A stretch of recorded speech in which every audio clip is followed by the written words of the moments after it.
Hi, I'm Konrad Fry. I'm 51 years old. I live in Southern California, Orange County, in the town of Mission Viejo, which is a dynamite place to live if you're a chef because all the fresh fruit and vegetables from the world wind up here all year round. It is cool. What cooking means to me, it's a source of inspiration. I can create every night of the week, and I cook every night of the week. I've been out of work for a little while. I'm normally an international salesman, but cooking allows me to live at a very high lifestyle for very little money, and it's a good thing I'm good at it. Now, let's take a little tour of the kitchen. Here's my minor spice area. I have another major spice area. I have a GE profile kitchen. I built this kitchen myself. I did all the tile work, I did all the painting, I put the grapes up on the wall and painted them there. I have a lot of knives, I have a lot of pots and pans. I have selected each of them individually for what they do, not because they were a set. So, I started in a bakery when I was 14 years old, scrubbing pans to earn college money, and I learned that industrial cooking isn't fun. It's industrial. When I got to college, I learned that I could cook on my own. Mom got me a Betty Crocker cookbook. Mom cooked out of cans. Not so good. But I learned how to cook the right way, and I advanced to Jacques Pepin and all the way up to Charlie Trotter. I can do anything. Being an international salesman, I've been in all the finest restaurants in the world and apply everything I've learned to what I'm cooking. From the French Laundry to the Jules Verne in Paris. It all goes into what I get out of the stovetop here.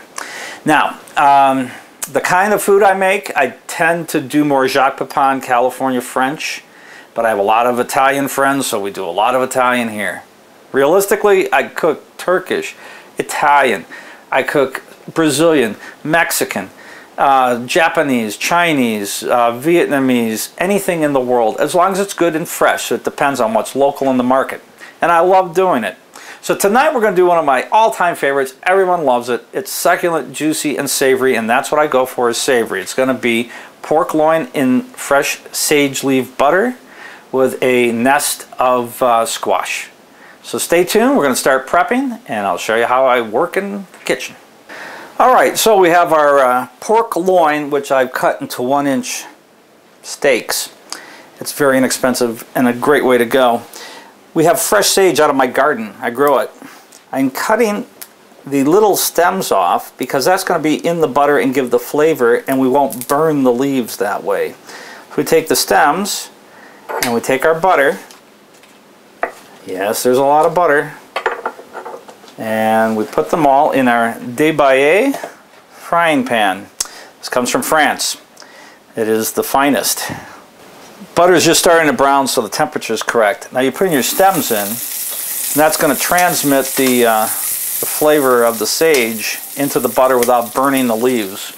So we get two nice steaks here.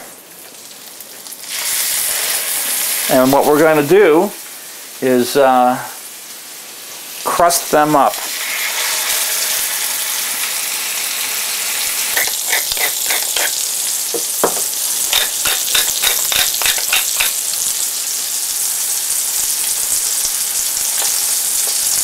Make sure you're crusting, and that's what it's supposed to look like. This is caramelization. Sweetness comes through. All the flavor is that and the sage with the butter. Beautiful. Cover to let it steam and finish off the center while it crusts the bottom. So we're on medium heat. We've got a good crust on the top and bottom. Butter's nicely browned. We're going to pull it off the heat and let it finish from the heat of the pan. And so it'll be just perfectly done inside, because that's the secret. It has to be moist. Time for some Japanese steel. We're going to get some butternut squash, cut off the outside, and then put it in a Cuisinart food processor. So you first trim.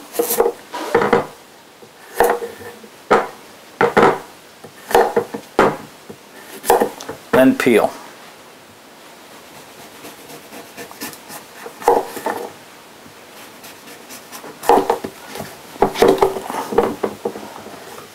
And these are little, so just clean out that seed pod. Take a minute or two. And we'll go to the food processor.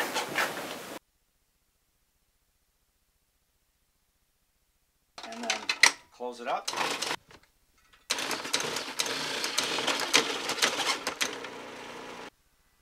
Now take the lid off and check the pork.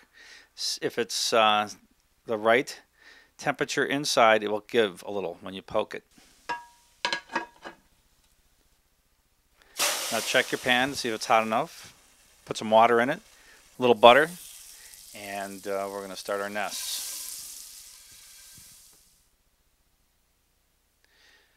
I'm going to take a little bit of the butter sauce that has the sage in it and put that into the butter for the butternut squash nests. There we have the symphony of flavor going from one to the other. We put our nests in and try to form them.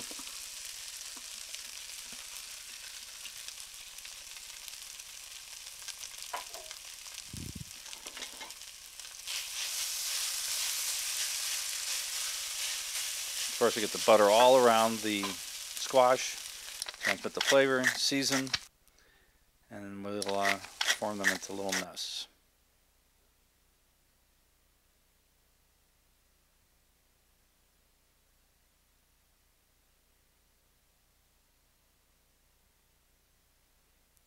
And there are the nests.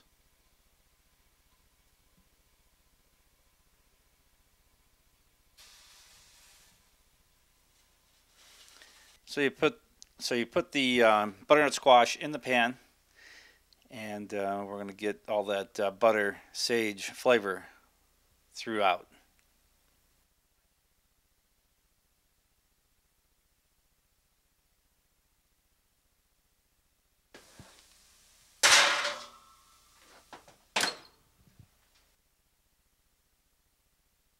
Rule number 1, wear one of these.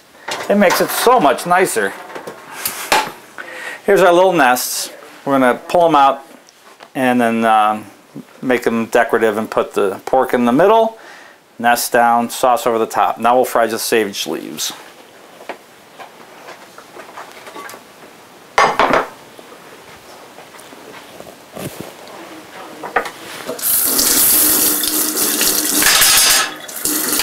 So, so I'm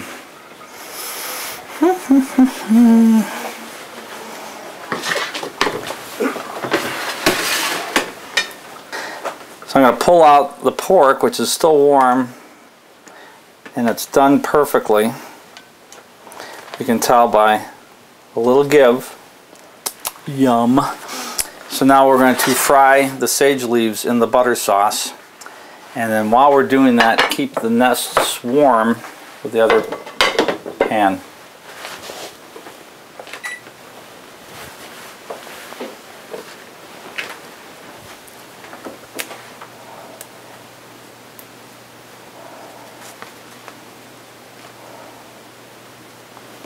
We want these crispy, and they'll add all the flavor to the sauce.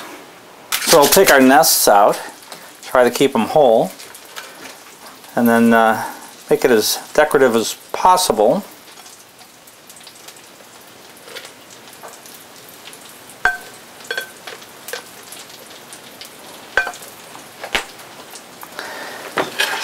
And then we add our cooked sage.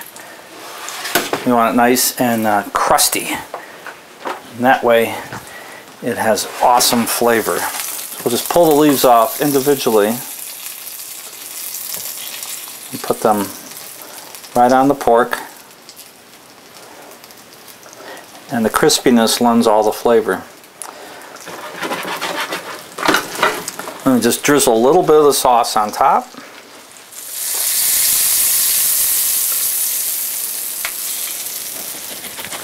And there it is.